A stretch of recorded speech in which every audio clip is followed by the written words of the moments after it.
Welcome to Airmanship 2.0, what aircraft to fly and how to learn to fly them. I'm Dave Cook, the Executive Director of the Center for Airmanship Excellence.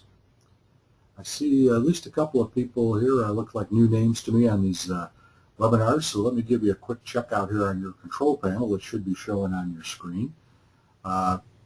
If you click on the orange box with the white arrow in it, you can collapse or expand your control panel. This icon will mute your mic. We found it's best that if you can mute your mic from your end, that works better. It eliminates any feedback. Right now I have all the mics muted, but I'll open them up here in a little bit. Best way to do this is to use mic and speakers, but a headset. It works even better than that. You can dial in, use the telephone, and there's your information if you need to do that.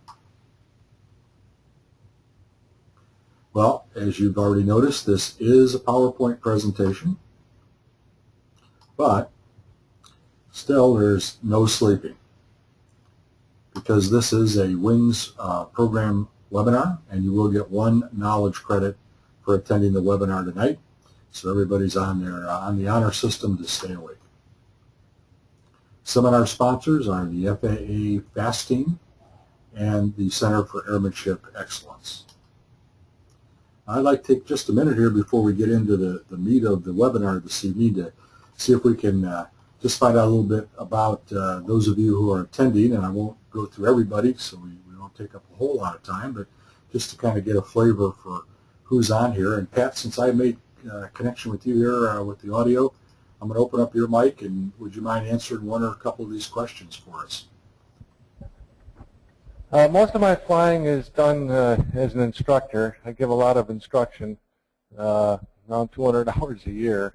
I do some personal flying, not enough, maybe 30 to 40 hours a year. I fly everything from Cirruses to the Columbias. Do some multi-engine training also. And what brought me to this webinar is just more knowledge. The more I learn, the more I can pass on to my customers. All right, great. Well, thank you, Pat. Appreciate that. Tracy, can you share with us a little bit about your flying background? Yeah, I'm a P3C naval flight officer sitting in the back seat. That's how I began aviation about 10 years ago, and then I'm a CFI. Was instructed full-time about a year ago down in Memphis till we moved up here. Now I'm just kind of part-time in a little bit. All right, thanks. Well, thanks for attending, Tracy. And Kurt, I'm going to try you one more time, see if you're hooked up. Your mic is open. Okay, well, for some reason we're not reading you, Kurt. Okay, I've got all the mics muted. Thank you, gentlemen, for sharing with us. And you're pretty typical, although Tracy and Pat are more on the professional side. We get a lot of guys that are just doing this for personal flying, relatively low time. So we try to aim the webinars at all types of pilots just to explain to everybody what Airmanship 2.0 is and what it can do for them. All right, let's move on. The webinar series it consists of 5 separate webinars. The first one was Who's Behind Airmanship 2.0. We went over in some detail those of us who are volunteers for the Center for Airmanship Excellence. There's a couple of dozen of us now. Pat, in fact, is a volunteer. And we're doing different things to spread the word about Airmanship 2.0, to develop it further, to make it more available to everybody. So if you're interested in getting a little bit more involved in Airmanship 2.0 after you learn a little bit more about it, you might want to hook up with us here.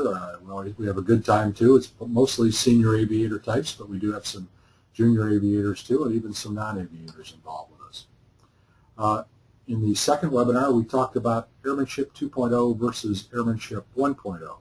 Now, I want to point out that these definitions that we talk about with Airmanship 2.0 and Airmanship 1.0 are our definition, the Center for Airmanship Excellence. We didn't get them out of the big manual in the sky. The FAA manual doesn't have anything about it. So we felt that these two types of airmanship, if you will, needed to be defined so we could talk about them and get some good discussions going and then start practicing Airmanship 2.0. So we talked about that in the second webinar. In the third webinar, we talked about your personal airmanship development plan. We believe that if you're going to pursue Airmanship 2.0, you have to have a personal Airmanship 2.0 development plan. It's the only way that it's going to work for you and allow you to get the value out of it practicing Airmanship 2.0 that you can. You have to have a personal airmanship development plan to do that.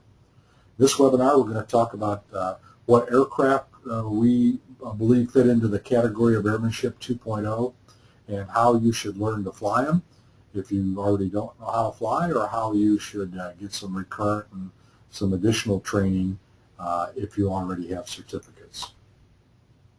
And then in the next webinar, the final webinar in this series, we're going to talk about why you need Airmanship 2.0 and how you can get it.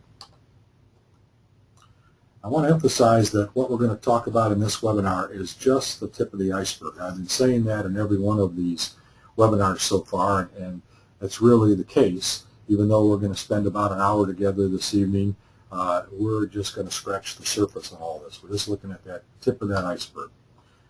There is a lot more information on this available to you, however. If you go to the Center for Airmanship Excellence website, this is the home page. There's the web address, airmanshipexcellence.org. Go into the Airmanship 2.0 subweb by clicking on that menu selection, and you'll land on this page. And you can see that there are a lot of topics that we address with video briefings and some text content on the various pages in this section. We go into a lot of depth on who we are, a lot more than we did in the webinar in this series. Same thing with Airmanship 1.0 and Airmanship 2.0. We devote a lot of time to each one of those. The current airmanship model is an integral part of Airmanship 2.0. You have to at least have a good familiarity with it to understand Airmanship 2.0, and so we have a briefing on that that is quite extensive. And then we talk about that airmanship development plan in detail. We talk in more detail than we're going to be able to talk about in this particular webinar about technically advanced aircraft, how they fit into Airmanship 2.0, and again, learning to fly the Airmanship 2.0 way. Then we have a briefing on Airmanship 2.0 support. You'll see as you learn more about Airmanship 2.0 that we believe it cannot be done solo. It's a shared experience. You have to do it within a flight organization committed to Airmanship 2.0 and Airmanship Excellence for it to work for you. So that in this briefing, Airmanship 2.0 support, we go over all of the elements of that. And then we expand on what the final webinar in this series is going to talk about, why you need Airmanship 2.0 and how to plug into it. Then we have a briefing on the ADSOD. Now this is aviation, so we have to have acronyms. ADSOD stands for Airmanship Development Support Organization Demonstrator. This is a demonstrator that we intend to stand up in the Chicago area to demonstrate that Airmanship 2.0 works. It's more fun, you get more out of it, it's more economical. All of the things that we talk about, the advantages of Airmanship 2.0, we intend to demonstrate those advantages to the whole aviation industry. Then we have a landing page right now, videos in production for flying partners, those people who fly with us because they're really an important part of your flight team. And then we have a menu selection here where you can apply. If you click on that button, you'll be taken to a page where you can apply as a CFAE, Center for Airmanship Excellence volunteer, as an ADSOD participant, or as ADSOD staff if you have professional credentials that might relate to what we're doing. And then, of course, at any time you can click on the More Info button and find a lot of other resources, a lot of other information that's available to you through the website, Center for Airmanship Excellence. All right, let's get into the meat of this. Airmanship 2.0, what aircraft to fly? Before I jump into it, are there any questions or comments? And I'm going to open up the mics. Just jump in if you have a question or comment.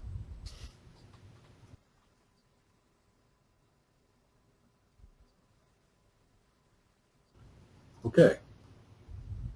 Again, I'll point out this is our considered opinion, and if you didn't get a chance to, haven't had a chance yet to view the who we are briefings, We're primarily senior aviators, as I mentioned, but we have a lot of extensive experience in all kinds of aspects of the aviation industry, a lot of experience in general aviation, instructors, flight training program developers, flight school owner and operators, and all kinds of things.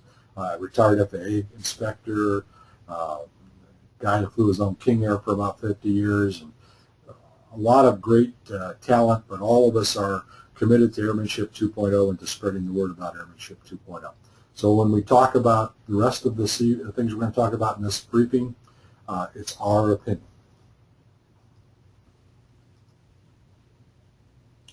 And let me clarify a little bit what we're talking about with the kind of aircraft that we're recommending you fly if you're going to pursue Airmanship 2.0.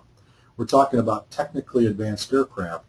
TAAs, of course, is the acronym. But really, as that pertains to modern light aircraft used for personal transportation and pleasure. So Airmanship 2.0, we believe, has been around now for quite some time in the airline and military world, but it hasn't been introduced in this way comprehensively to personal flyers. So we're talking about these aircraft as they relate for personal flying. Here's some examples just to clarify for you. Flight design, CTLS, is, in our opinion, a technically advanced aircraft. By the way, the FAA definition, there is one for a TAA, and it's pretty simple but awful vague. And as I recall, it just says it's an aircraft with a moving map display and a GPS navigator, and it might say autopilot, but not really what we would think of as a complete definition of a TAA. So an example, if you had glass in this flight design with all the safety features, well, that would be a TAA in our opinion. Obviously, the Cirrus line TAAs, the Diamond line TAAs, and of course that Cirrus Vision Jet, for example, now that it looks like they're finally going to get a chance to build it and get it certified, would be a TAA. So all of these are examples of what we call TAAs. Now, take a look at these LSAs for a minute if you haven't been tracking what they've been up to here in the last few years in the light sport aircraft category. These LSAs now can take you all the way around the world. And in fact, two young private air, it's a Swiss airline pilots, flew two of these in a flight or two all the way around the world. 27,000 miles, 18 countries, 5 continents, over 2 oceans. Longest leg was I believe it was 15.5 hour, 15-hour, 45-minute leg, a Pacific leg. But they flew all the way around the world, absolutely no problems, in this little old LSA. I'd call that a technically advanced aircraft, especially with the safety features that the aircraft and the way it was equipped afforded this what we would probably not too long ago call a very risky venture, afforded a lot of safety to it, to where, you know, I don't think it was really all that risky the way they did it. And it took them from April 3rd till June 19th last year, so it didn't take them all that long. Obviously, they waited for the weather and the winds. They didn't push it. Also, aircraft like the Cirrus, for example, TAA, but it's got the performance now to fly anywhere you want on the planet. You might have to add a little fuel, but here's a flight plan, actual flight plan for an SR-22 from Oakland out to Honolulu, nonstop, of course. 13-hour, 27 minutes en route. So, and this particular flight, as I understand it, was a ferry flight, ferrying the airplane all the way to Australia. So, guys are flying aircraft TAs like the Cirrus all the way across the Pacific too. Now, if you look at that Pacific operation, it makes the North Atlantic route look like a piece of cake with one of these TAAs, because the longest leg on that route is only 520 nautical miles, and these airplanes all have a range up around 1,000 plus. So, and with all the communications gear, navigations gear, support, all of that that's available now to us flying these TAAs, you know, people are more and more frequently flying these kinds of airplanes over to Europe, back and forth. So, you know, these airplanes have a lot of capability in addition to having all this technology. The technology is part of what gives them the capability, but not all of it.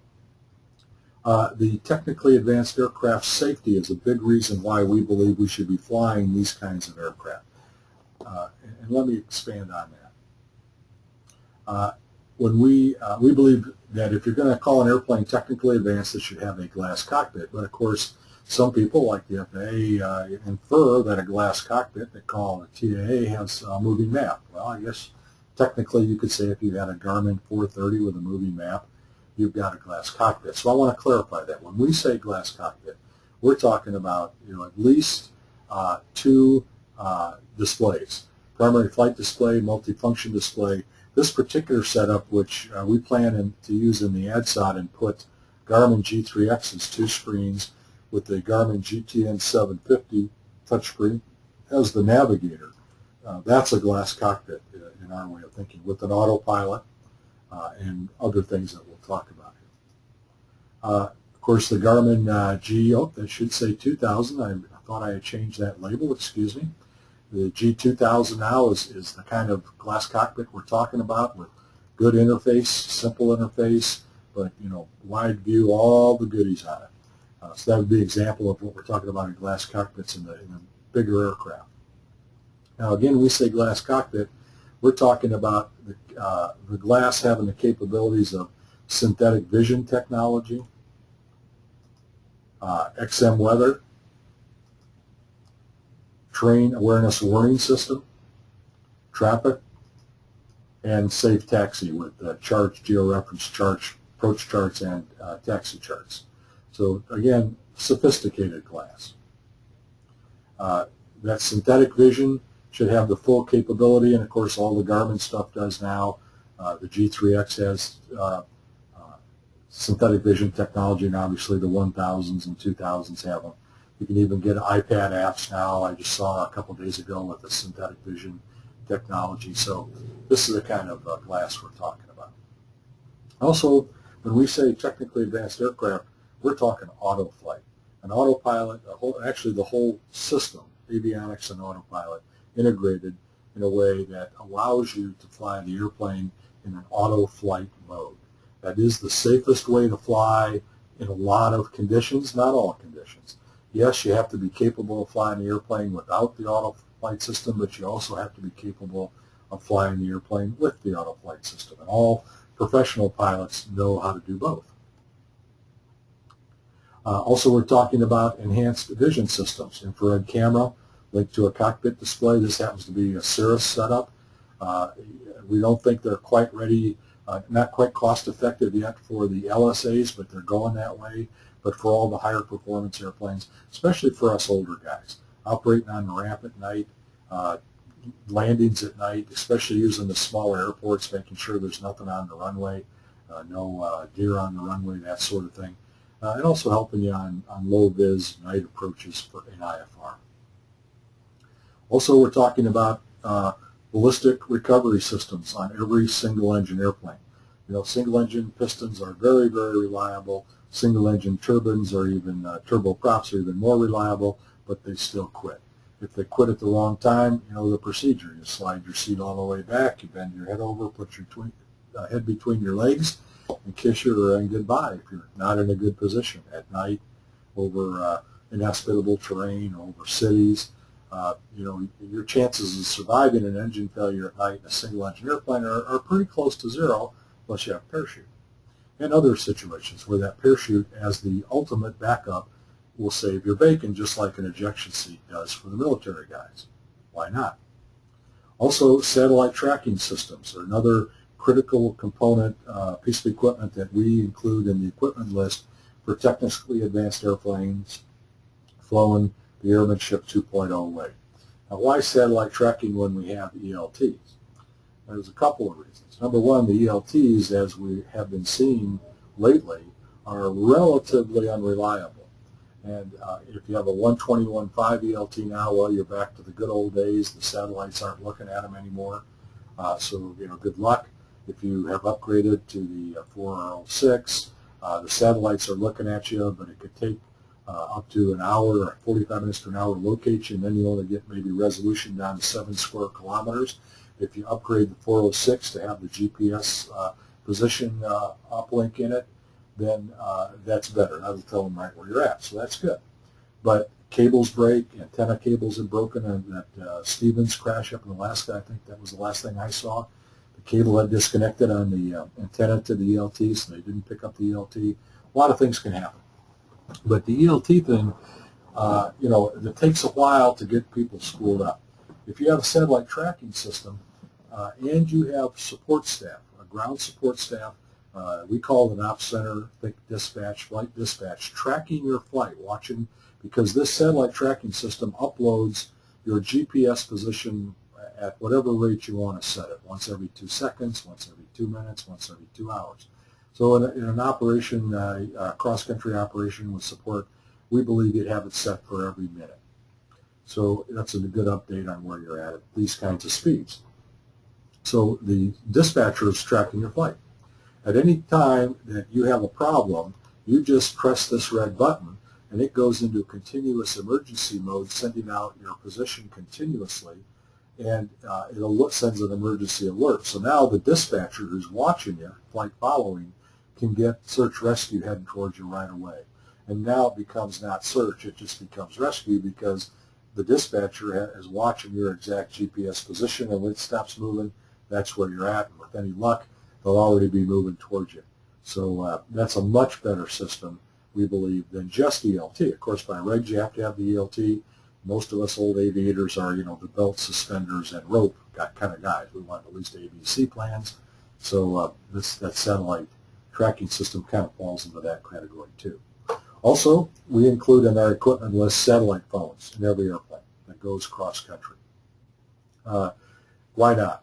If you've got that ground support team, you're out there tooling along, you decide, hey, I'm heading to Minneapolis, but I think I'm going to drop in over here at Rochester and visit Grandma. I got such a good tailman, I got a couple more, I got a little bit of time.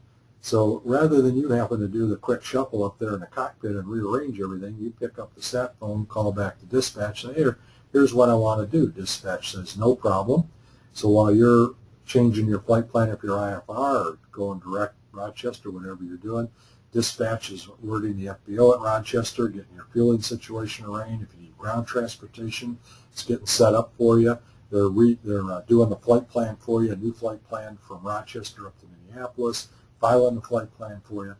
Or let's say you're out there and the weather is deteriorating and you want to get better information, you call back to dispatch, you got your team supporting you, or the other way around. Dispatch is watching your needs. Let's say you're en route to Minneapolis again, to St. Paul, and NOTAM comes out while you're en route. And the dispatcher, that's part of his job, is to watch for that. So he picks up the NOTAM, and he picks up the sat phone, calls you, brings you up to speed, makes any changes need to be changed. So having that in-flight communication link means you never have to be out there alone, and it means you always have a team to support you, which is critical to safety, to ease of operation, to just having a good time flying. Also, continuing the equipment list, we believe that every airplane that has flown today should have angle attack indicators in them. But we intend to put them in the whole fleet for the ADSOD. That's how much we believe in it, and we think that this will go a long way. I'll show you another piece of equipment in a minute, coupled together, but the angle of attack indicator and this other piece of equipment should go a long, long way to eliminating that stall spin accident that we see in the traffic patterns or down low maneuvering. So that's a big, important safety factor. It makes flying easier, too, when you're flying angle of attack rather than airspeed all the time. Airbags, pieces of safety equipment that are essential. They've been proven to be very effective in crashes. Here's the other piece of equipment I was talking about. If you take a head-up display and couple it with the normal data you're displaying, but put that angle of attack indicator on it. Now, if you think about that dead corner there where you're making that turn to final with a tailwind, and you start cranking it around, you start giving a little bit of top rudder, and boom, there you go, right? You stall and spin. Well, if you're looking out at the runway where you're supposed to be looking in that kind of situation, you're looking through your HUD, and you can watch your angle of attack, and that isn't going to happen to you. Now, the military, the airlines, and corporate guys have had those head-up displays for quite a while now, but now they're affordable, light enough, simple enough to put in the kind of airplanes we fly, LSAs, Cirruses, general aviation aircraft.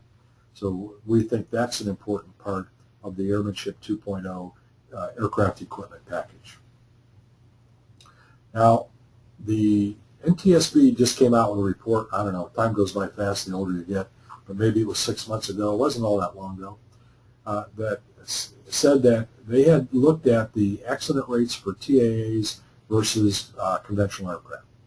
And they found that the accident rate was pretty much the same, but it was pretty tough because there were relatively few TAAs compared to conventional aircraft, and there was some apples and oranges problems with it. But basically, they said, I think, which something made a lot of sense, and what we've been saying for a long time, what we believe, is that these TAAs aren't going to do you a bit of good, make it any safer for you. In fact, they'll probably make it even more dangerous for you to fly if you don't learn how to operate them thoroughly initially, and then keep getting adequate recurrent training frequently enough so that you maintain your proficiency in using all of this TAA equipment. So that's the huge if, and most guys, almost everybody who are flying TAAs now, and Pat and I have talked about this with the guys he's working with, some of them he's working with in technically advanced aircraft, they aren't doing it right. They aren't learning it right initially, and they aren't staying current on it. So that's the big if. But if you do that, the NTSB said they believe that if you did that, then the TAAs would have a significant impact on the safety record. But if you have all the available safety features, if you have comprehensive initial and recurrent training, and if you operate these TAAs within a safety culture with a professional safety management system, which includes that ops center I mentioned, that dispatch operation is part of that safety management system, with risk analysis and all the things that go with that. If you do all those three things with these TAAs, then we believe they will realize that potential we all see for them for making flying, our kind of flying, much, much safer. In fact, we believe we could improve our accident rate for we personal flyers who are flying this way. We can improve it to the point where it's at least as good or better than the airline accident rate, which is 34 times better right now than general aviation. Well, that's the tip of the iceberg on TAAs. Again, there's a more thorough briefing on the Center for Airmanship Excellence website under the Airmanship 2.0 subweb. All right, at this point, are there any questions and comments before we talk about learning how to fly these TAAs? I'm going to unmute all the mics, so if anybody has anything, please just jump in.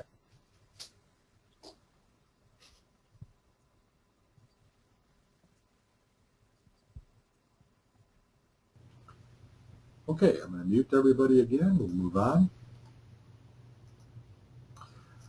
Let's talk about how to learn to fly these TAAs. Now, we all know that learning to fly changes your life. If you are already a certificated pilot, you know it already has made significant changes in your life, continues to make changes in your life. If you haven't learned to fly yet, I think you already understand that if you did learn to fly, life would be a lot different for you. You'd have a lot more personal mobility. You'd have a lot more confidence in yourself. You will learn a whole lot of new things.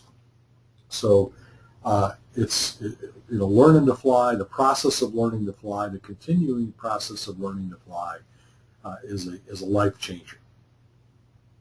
So it's very important you do it right, because it's going to change your life one way or the other. So one of the things I like to throw out here as a tip, if you will, I've got 3 tips for you about learning to fly, but this could be about your continuing learning to fly, is don't teach yourself. Yeah, you've got to do a lot of self-study if you're originally learning to fly, or to keep your knowledge up, even if you've been flying for a long time. Like I read, I don't know, 5 or 6 aviation publications a month. I read 2 or 3 daily aviation newsletters on the internet. I constantly have some kind of an aviation book that I'm reading. I'm taking a lot of mini courses online. So yeah, you've got to do a lot of that self-study. But we believe that self-study should be, other than following your own curiosity and interest, should be directed. It should fit into this personal Airmanship 2.0 development plan. So, and you can't do that by yourself. Also, you know, all of the Airmanship 2.0 skills, the knowledge areas, you need to really have a mentor helping you to go down those paths in the right way, so you're not wasting time and money and you're getting better and better all the time. So tip number one is don't try to do this all by yourself.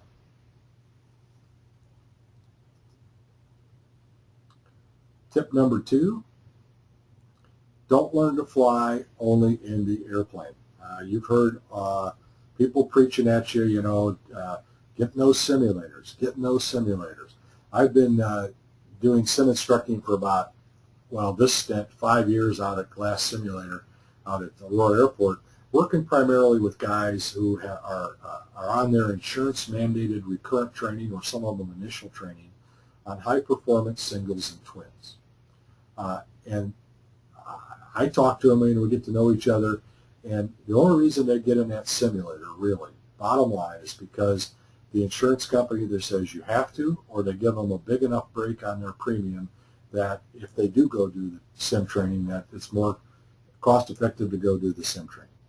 I was at a Wings Program seminar last week where a brand new simulator, a Redbird, has just been installed. It's sitting there gathering dust, and there were about 10 guys there, and as we were standing around waiting for our turn to fly the Redbird, you know, we were pilots, so we were talking airplane stuff, and one of the guys says, "Oh yeah, you know, why should I come and fly this simulator when the cost of it with the instructor is almost the same as going out and flying an airplane? It's more than flying my airplane with an instructor." So, and the other guys who wants to build up his flying time, they think, well, I don't want to get in a simulator because I can't log that as PIC time. You know, there's all kinds of reasons why we don't want to fly these simulators, but they don't amount to a hill of beans compared to all the reasons why we should fly the simulators. You know, you can actually demonstrate actually practice emergency procedures and do all the stuff in the simulator, which builds that muscle memory. You can't do those kinds of things, most of those emergencies, in the airplane. You know, you can talk them through and all that, but you can't go through the procedures and then have to fly the airplane while you're doing it and go through the outcome. All of that, simulator. Learning procedures, you know, simulator. Practicing instrument flying, simulator. All of these things are best done in the simulator.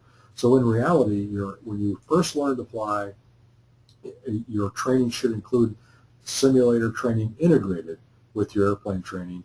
And then as you get into your personal Airmanship 2.0 development plan for the rest of your flying career, whether you're personal flying, professional flying, and somewhere in between, doesn't make any difference, then you plan in simulator training that's integrated with all of your other training. So don't learn to fly only in the airplane. And last tip number 3, learn to fly right, because if you don't do it right, you know, you're going to end up like this guy. We have about 3 to 4 general aviation accidents every day. Guys are still running out of gas. Guys are still going off runways. Guys are doing all kinds of things, the same kind of things they've been doing for the last 30 years, the same things over and over and over, that are crashing airplanes and killing people. The accident rate in general aviation has been virtually unchanged for 30 years, moves up and down just a little bit. So, you know, you've got to learn to fly right, and then you've got to do it right. So it's both things. It isn't just the learning, it's the doing too. So that's my last tip on learning to fly here. So let's get into when we say learning to fly the Airmanship 2.0 way, what we mean. We don't mean flying old airplanes. That's the Airmanship 1.0 way. We mean learning to fly in new airplanes with all the new technology. Now, I'm going to show you, don't come to a 10-foot hover quite yet for you guys who say, wait a minute, you know, it's already been shown that the guys that are learning to fly on the glass can't fly airplanes. They can run automation, but they can't fly airplanes. That's not what I'm talking about.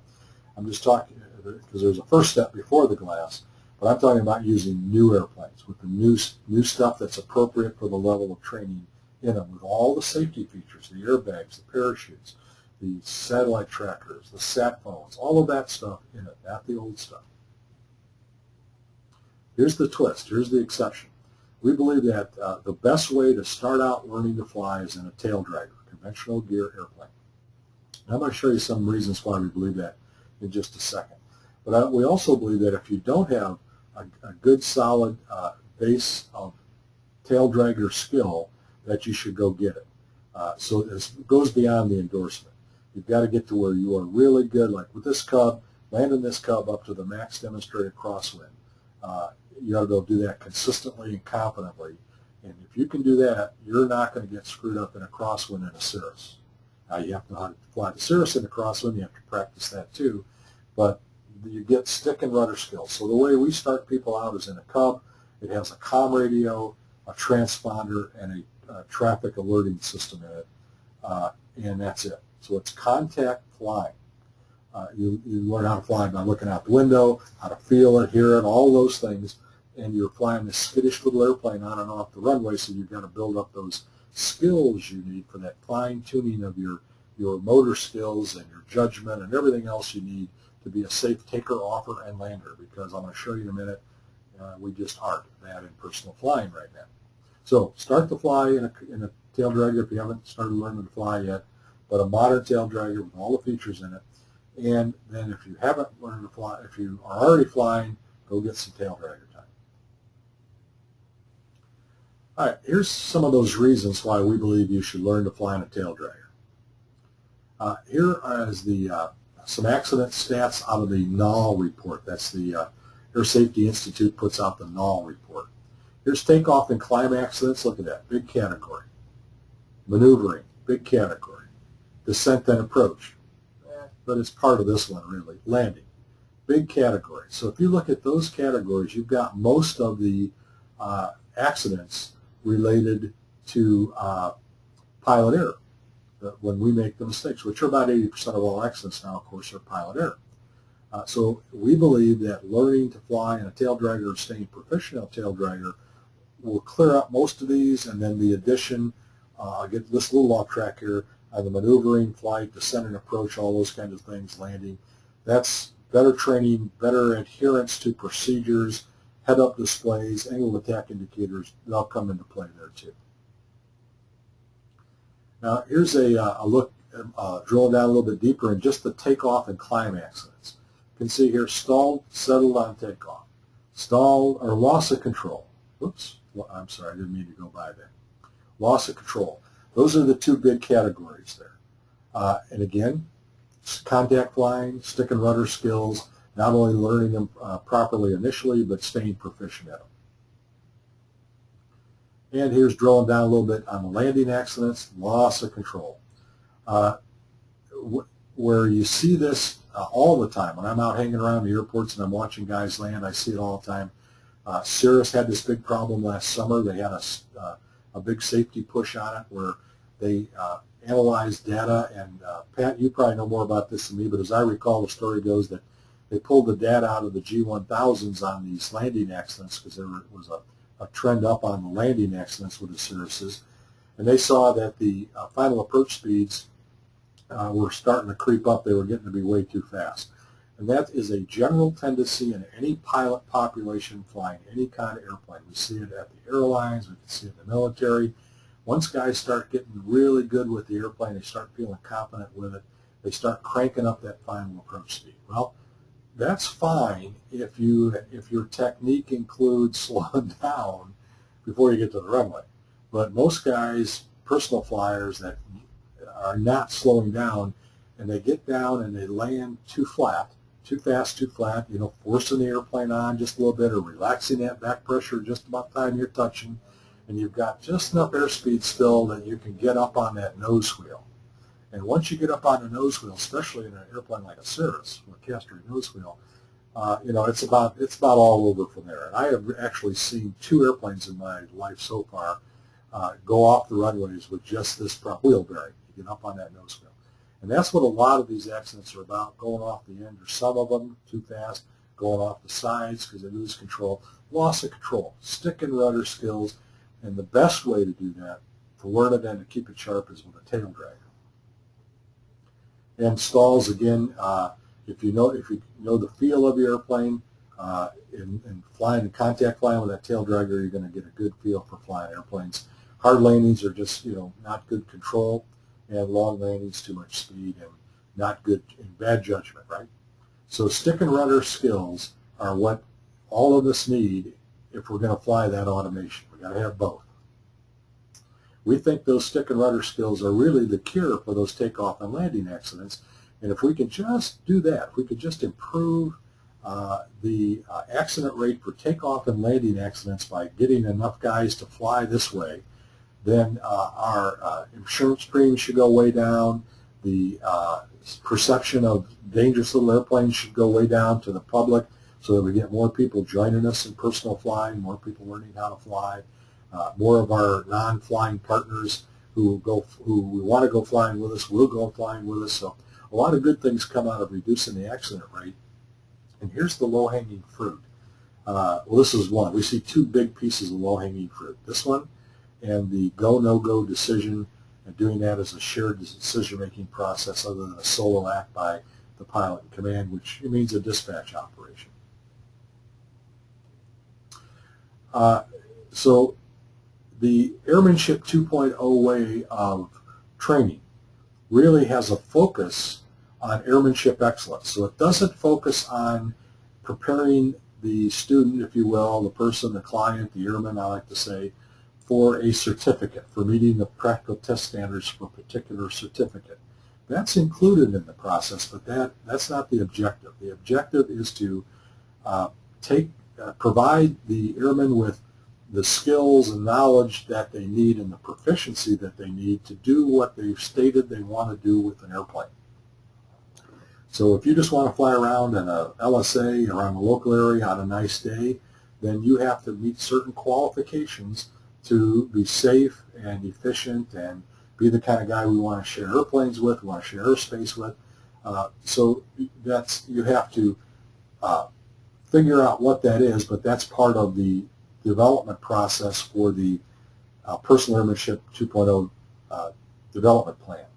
So you decide what you're going to do with the airplane, then you can figure out, the mentors and your support team can figure out what qualifications are required so that you can do that safely with the airplane, and then that goes into your training plan. So that's your focus. Your focus isn't on just getting a certificate or getting a rating. It's on these qualifications, and qualifications taking a lot more than just the certificate requirements. Now, the reason this is a good idea is this is the way we've been doing it in the professional world. I don't know if you guys have had a chance. I see a couple new names here. I did 22 years at United, pilot for United, military aviator for 10 years, corporate charter pilot for about 6 years altogether in my career. So I'm a professional pilot. I'm not flying for a living right now. Thank God I don't have to do that. I only fly when I want to fly. I don't have to fly when somebody else tells me to fly. But it's an attitude. You hear this from the FAA administrator on down.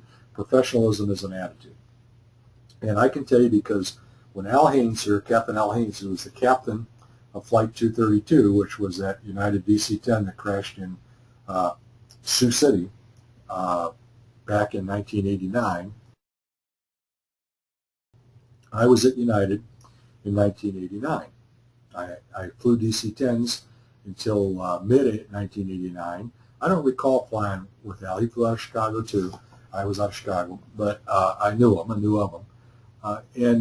But after the crash, of course, we all got to know about Al, and everybody that talked about Al in relation to that or in relation to his flying said he was a consummate airman. He was always pursuing airmanship excellence. And, of course, I can tell you that the rest of his crew was doing the same thing. He had a first officer, second officer, and a DC-10 training captain who happened to be deadheading, so he had three more guys on his team to solve that problem of getting the airplane back on the ground. And they were all pursuing airmanship development plans that were there inherent in the airline process because we had, by the late 1980s, developed Airmanship 2.0 to pretty close to where it is today. Not quite, but it was pretty close to where it is today. We started that process in the late 70s, early 80s at the airlines and military. So it works. It works for the airline guys. Now, there are arguments that I hear all the time about, well, yeah, it can work for those airline guys, but it ain't going to work for us personal flyers. You know, they've got recurrent training, the company pays for it, they're flying these jets all the time. You know, yeah, those arguments at first blush seem valid, but they aren't. And I just posted 5 blog posts. In fact, they were in response to some observations that Pat had at an earlier webinar in this series. And they raised these kind of questions, and then I'm putting up 4 more. I'm sorry, Pat was 4. I'm putting up 5 more blog posts over the next 5 days from another gentleman pilot who is just a personal flyer who attended a webinar. And these questions came out. You know, yeah, you can do it at the airlines, but can you do it here? And I think the arguments are pretty solid. The logic is pretty solid that yes, you can do it for personal flyers. There's a way to do it, and that's what Airmanship 2.0 is all about. That's what we've been designing here for a while, and we think this will work and be cost effective, not expensive. Now, comprehensive airmanship training also has to include initial training, comprehensive initial training, not just, you know, okay, we're going to meet the practical test standards for your private pilot certificate and then kick you out the door. It's going to be initial training for the qualifications you need to do what you want to do with the airplane, thorough initial training. It'd be, and recurrent training. Recurrent training, it would be frequent, as frequently as you need it. Obviously, a brand new guy is going to need more frequent recurrent training than a guy with a lot of experience. If they're, you know, again, it depends on the kind of flying they're doing, so it has to be individualized how often you take recurrent training. But for example, we believe that a brand new private pilot should take recurrent training every 90 days.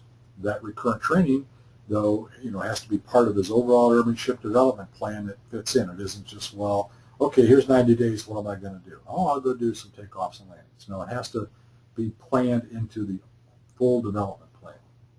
So recurrent training and upgrade training. You know, it isn't just, hey, I want to go fly the, I'm flying the Cub, I want to go fly that CTLS. You know, okay, I'll read the manual once, the POH, and I'll go out and get my hour and a half with an instructor, and now I'm checked out. No, that's not what we're talking about. We're talking about thorough ground school, individual study, thorough flight training, simulator training, park test simulator training. All of those things are included in comprehensive airmanship training. Also, the learning media should be a wide variety to accommodate all of our different learning styles, but also you should use the various media in different ways to, so that it's synergistic.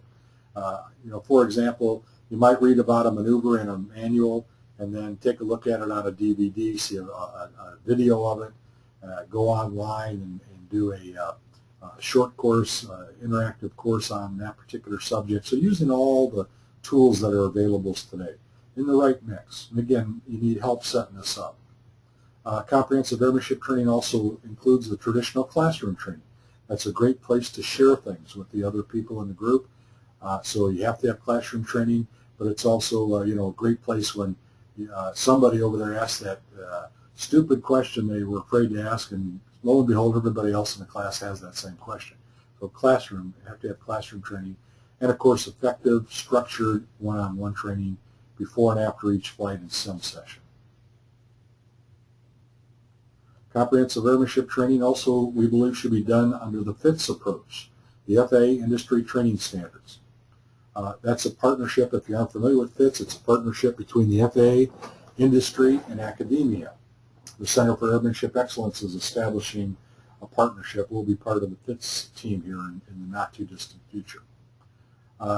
It's designed, FITS is designed to enhance general aviation safety, so they want to get to the root of the problem, which is training. They want to do that by developing flight training programs that are more convenient, more accessible, less expensive, and more relevant, and they're scenario-based. And again, we believe in all this, and that's what we're using, developing for all of our training programs are based on FITS, this approach. I'm a total proponent of scenario-based flight training sessions, simulator and airplane. Also, comprehensive airmanship training includes the right equipment. In this case, we're talking about the Aperio Vision 1000 system. It's a good example. It's kind of a Cadillac top end of the line of cockpit recording systems that you can use for flight training and for individual self-critique on every flight. The Sipario system we like because it's high-end. It's got a lot of capability. It's about the size of your palm, fits up there. It's mounted in the overhead, has a video recording capability, but also it's a flight data recorder, airspeed, altitude, heading, accelerations, bank angle, all that stuff, flight data recorder. So it records everything on a flight, including the video. And then you can access all of that information from any PC with an internet connection. So you can review every one of your flights, especially in the training environment. This is dynamite. It gets a lot more bang for your buck, which ends up being, we believe overall, you'll spend less money on training than the Airmanship 1.0 way, and it'll be much more effective. You can go over it 100 times, each flight, each lesson if you want. And you can look at the flight in all kinds of formats. You can watch the video. You can take a look at it graphically from different viewpoints. You see the instrument readouts there. You can look at traces of accelerations or headings or altitudes, all kinds of tools. Also, by the way, this system plugs into the safety management system, providing that flight data recorder data into the algorithms for the safety management system that help to keep everybody safe. So that's another story, though. And also, comprehensive airmanship training includes safety leadership throughout the training process. So again, the typical example is the instructors all have to walk the talk. They can't just say fly safe and then do it other ways. That's just a very simple example. But you need safety officers. The head guy in the organization has to be committed to safety leadership. You have to have performance management. That's part of that flight data recorder system. You have to manage the performance of the pilots flying the fleet of aircraft. You have to have safety coaching. You have to have a mentor pilot. You have to have instructor teams, everybody coaching safety all the time, peer pressure, positive and negative. And you have to address behavioral safety like impairment by fatigue and those kinds of things. How do you guard against that? How do you mitigate those risks? It has to all be part of this culture that you have to have in Airmanship 2.0 training. And also the comprehensive training has to include mentor pilots. This is actually your training team, composed of mentor pilots, senior instructors, associate instructors, and the Center for Airmanship Training Program Development team that puts together the tools for you to develop your personal airmanship development plan and develops the training programs used throughout the training. So you have a whole team. So when you learn to fly under Airmanship 2.0, you just don't go find an instructor, or maybe go to a flight school and they assign you to an instructor, or maybe you go to a flight school and you get a new instructor every week. You have a team made up of these kinds of people who work together to optimize your training.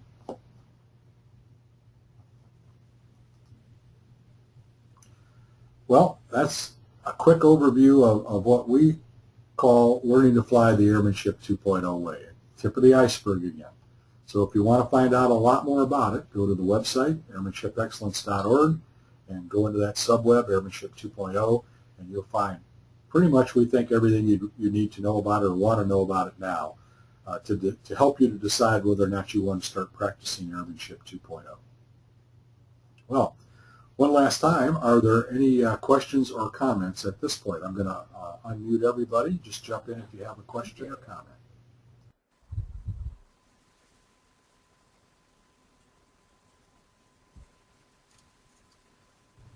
Mute all the mics. Okay, I'll take you guys on your word that you're staying awake. I haven't heard anything from you in a while, but I guess I'll give you credit for attending. Here, I'd like to suggest these next steps if what you've seen here in this webinar piques your interest about Airmanship 2.0. I'd like to suggest that you register for Airmanship updates by going to the Airmanship Excellence website, airmanshipexcellence.org. Register for the updates. They're free, and we keep you in the loop that way on what's up with Airmanship 2.0, what we're doing, opportunities for you, so on and so forth by Airmanship updates.